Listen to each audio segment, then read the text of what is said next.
It's Friday. Yay! I'm so happy. I'm so happy and thankful that I have a really nice boss because she let us all go early today. So I'm home to do some reading and film a video. I'm going to see the new Marvel Avengers movie today. And so this is going to sound crazy, but I was kind of like bummed out because I would have no downtime today. I was going to go straight from work to dinner to a movie, and then the movie's like 3 hours or something long.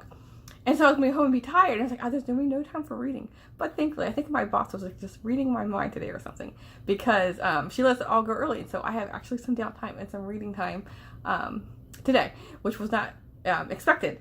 So let's get into the books I'm going to be reading this weekend.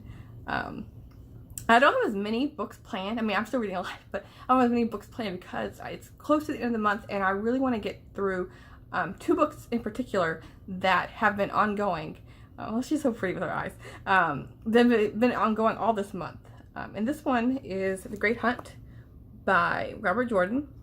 This is for a read-along I'm doing. The Wheel of Time WOT was like the code name for WOT readathon. Or read along. Sorry, I'm just rambling here. So yeah, this is a read along that's happening throughout the course of the year. It's going to be 14 months because it's 14 books. So this is the second book, and I've gotten to a really good part. I really have a hard time figuring out how to talk about these books because they're series. There's really long series. I don't want to spoil anything, but this is I think it's my fourth reread of this book.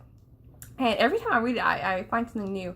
I really like this one in particular because you get introduced to, because you were introduced at the first book, like the magic system, but in the second book, they go to like the school, and so it's really fun to, learn more about, the magic world, and it's always fun, like, I think for any fantasy book, like learning how they, how they improve and how they grow in learning this magic. So yeah, this is one of my favorite books, of course, along with the girls learning how to do magic in their school. You have all of the guys who are traveling, and so you get to see bits and pieces of the world that you were introduced to because they're going to different cities and towns, and you get to you get to grow. You get to learn more about the characters as they're growing, because they all start in this little village, and so they take on a lot. So this book further develops that. So yeah, I really like this one. I'm about halfway through. I really need to get some good reading done this weekend on that.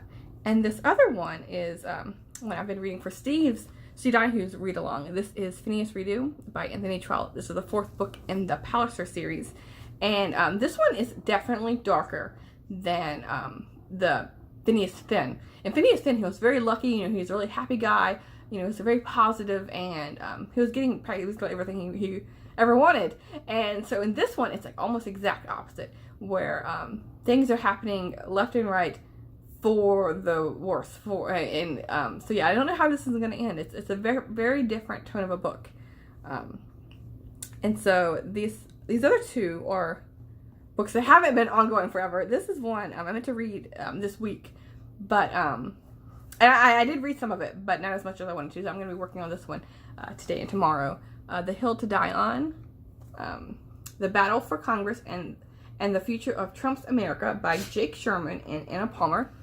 I really like this cover. This, I thought it would, of course it's focusing on Trump, but it's focusing a lot on Congress, and I don't really know a lot. I just kind of stay away from all that, media stuff that you find out, all the different characters in Congress, basically, that you constantly see their names and their faces. But I don't know a lot about them. I recognize their names, and I know a bit about when I'm seeing this in the book, but you're learning, in-depth, kind of their history in Congress, and what brought them there, and what are they doing right now, all these different political figures. And so it's a really interesting book. It's a very current times political book, and so yeah, I'm not too far in it. I think I'm 10% ish in. So yes, I want to get this done today and tomorrow. And then this last one I'm going to be talking about is another series that's been ongoing. I think throughout this whole year they're going to be doing. It's the Betsy Tacy read along, and this is the 6th book, Betsy in Spite of Herself by Maud Hart Lovelace. And the last book was when Betsy got to go to high school. And this one is, she's now a sophomore in high school. And in the first one, she had a very like really good experience in high school, which was not my freshman situation, to say the least. And so, her parents were very supportive, and she was making all these good friends. You got to meet different characters that you hadn't. Besides, she was in like a trio with Betsy, Tacy, and Tib. And so in this one, which is in high school, she branches out and she makes new friends. And so this one, we'll see how this one goes. If she's just as happy-go-lucky as she was in the first one. It says her crowd is what she calls her group. Crowd with a capital C. They're let's see, they're in the thick of things at Deep Valley High. Whether she's carrying out her duties as class secretary, trying to charm the exasperating Joe Willard, or juggling the demands of rhetoricals, football games, parties, and exams, Betsy's got her hands full. She should be happy, but she's dissatisfied. When cosmopolitan Phil Brandish appears on the scene, Betsy decides that going with him would pull her out of her doldrums. But how can she make him notice her? So this sounds like it's gonna be like the classic girl trying to go after this the football star kind of thing. So we'll see how this one goes. I've liked all the Betsy Tacy books. I haven't been disappointed by any of them.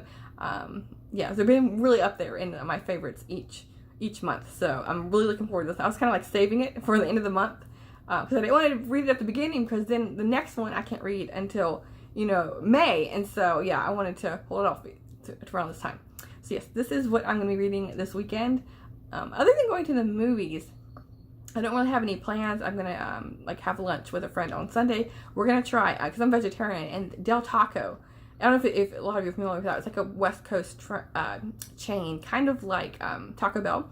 And so they're doing this thing where they're having Beyond Meat tacos. So I'm really excited to be trying these tacos, because often when I go to Mexican restaurants, you can get things with like beans instead of the meat.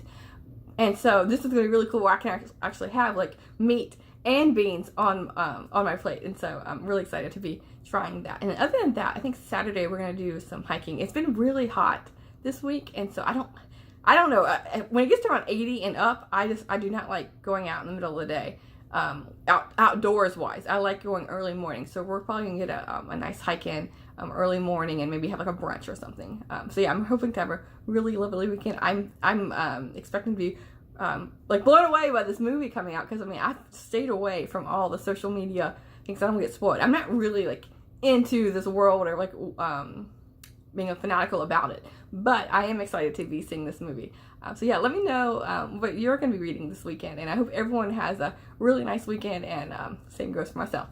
So yes, thanks. See you soon, BookTube.